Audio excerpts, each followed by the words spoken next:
kitob o'qiysan, sen qora tasmani chayib ketaversan. 10 ta kitob kelib oldingmi bilamanlar, sen Assalomu alaykum qadrli teletomoshabin do'stlar. Demak, xabar berganimizdek, bugun Respublika kutubxonasida O'zbekiston kitobxonlar yurti 5-respublika an'anaviy kitobxonlik haftaligi start oldi.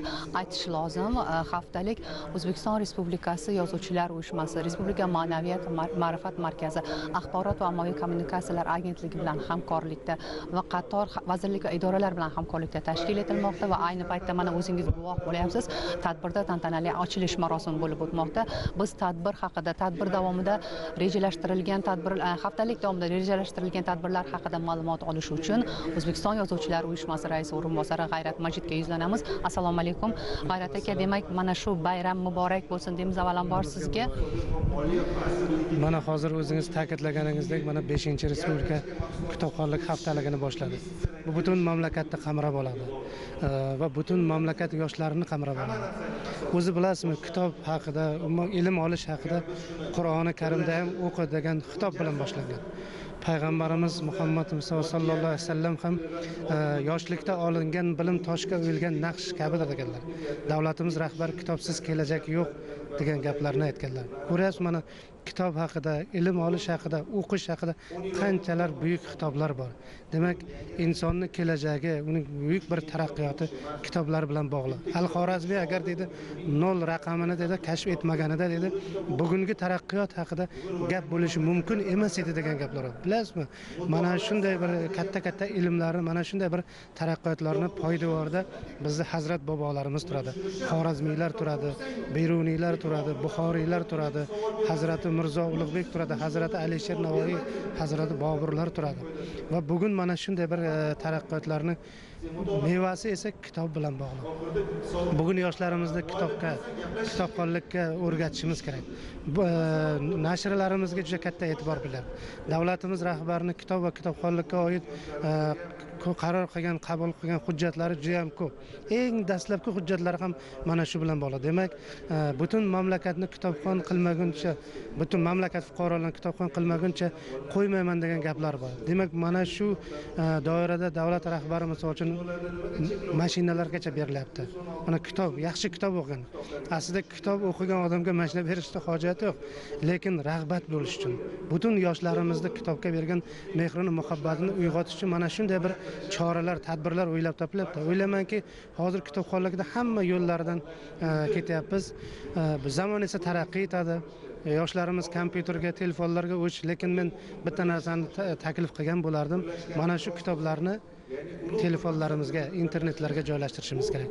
Va yoshlarimiz qaysi tomonga qarasa, o'sha joyda kitobni ko'rsin.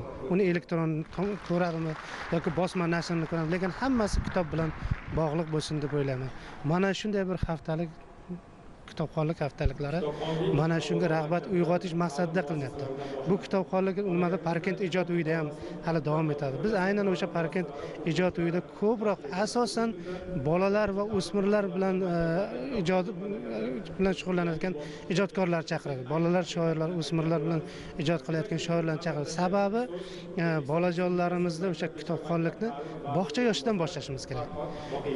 Shoirlarimiz, yozuvchilarimiz maktab o'quvchilaridan emas, hatto bolalardan, endi mana maktabga, bog'chaga borgan bolalarimiz uchun ham kitobxonlikni qo'yishgan.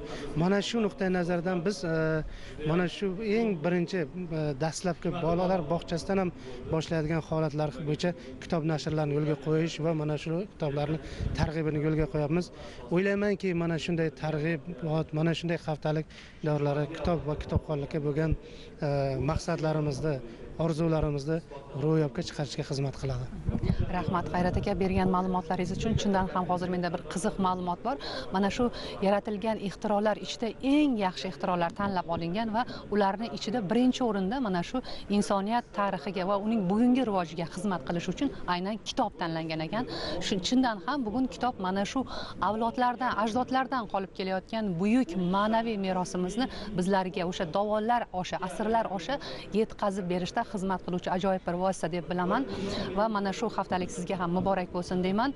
Va bizda yana bir suhbatdosh bor. Aynan mana shu kitob nashriyotlar faoliyati bilan shug'ullanuvchi O'zbekiston nashriyoti bosh muharriri Muhiddin Omon bo'ladilar. Assalomu alaykum. Muhiddin aka, chindan ham bugun mana shu xalqimizni, yoshlarimizni, umuman olganda insoniyatni bugungi rivoji uchun kitoblarning o'rni, xususan nashriyotlarning o'rni qanchalik muhim? Avvalambor bugungi tadbir, bugun start olgan ma'naviyat bayrami, kitobxonlik haftaligi bilan butun respublikamiz ahlini tabriklayman, xususan yoshlarni, chunki bu yilgi tadbirimizda asosan bolalar va o'smirlar adabiyotiga alohida e'tibor qaratilgan. Bu kitobxonlik haftaligi mana 5-bor o'tkazilayotgan bo'lsa, yildan yilga uning qamrovi kengayib boryapti. Qolaversa, bu tadbirlar doirasida o'tkazilgan turli kitob taqdimotlarida taqdim etiladigan asarlarda salmog'i oshib boryapti. Mana birgina o'zim faoliyat yuritadigan O'zbekiston nashriyoti davlat unitar korxonasi faoliyati haqida gapiradigan bo'lsam, so'nggi yillarda bolalar adabiyotiga alohida e'tibor qaratildi. Nashriyotimizda kitobxon bolalar degan alohida rukn tashkil etilib, bugungi kunda o'sha 100 jilddan iborat bolalar adabiyotini, o'zbek bolalar adabiyotini targ'ib qilishga kirishdik. Bugun taqdimoti o'tkaziladigan dastlabki 20 jilddan iborat kitoblarimiz, yana boshqa bir loyihamiz bor, buyuklar bolaligi degan. Buyuklar bolaligi loyihamiz bu ijtimoiy loyiha, ya'ni hali yaratilmagan asarlarga nashriyot axborot ommaviy kommunikatsiyalar agentligining mablag'lari hisobidan oldindan qalam haqi to'lab, o'sha buyuklar hayotiga oid yurtimizdan chiqqan ko'plab allomalar, mutafakkirlar, adiblar, olimlar, zamondoshlarimiz hayotidan ibratli fazilatlarni, ularning fazilatlarini bayon etadigan kitoblar yozilishdi. Mana bundan tashqari yana juda katta loyihalarimiz bor.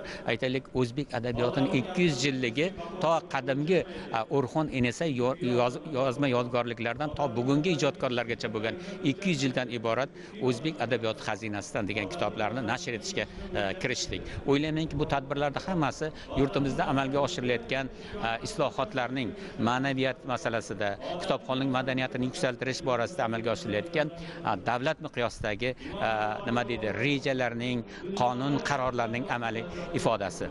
Rahmat katta Muhiddin aka. Demak, chindan ham bugun mana shu buyuk ajdodlarimiz haqidagi, ular bosib o'tgan yo'li haqidagi ma'lumotlarni har bir yurtdoshimiz, har bir vatandoshimiz, ayniqsa yoshlarimiz albatta bilishlari kerak va bu albatta bugungi kunda mana shu mamlakatimiz rivoji yo'lida davlatimiz rahbari olib borayotgan ishlarga o'zining ijobiy hissasini qo'shadi deb o'ylaymiz. Bizda hozircha shular.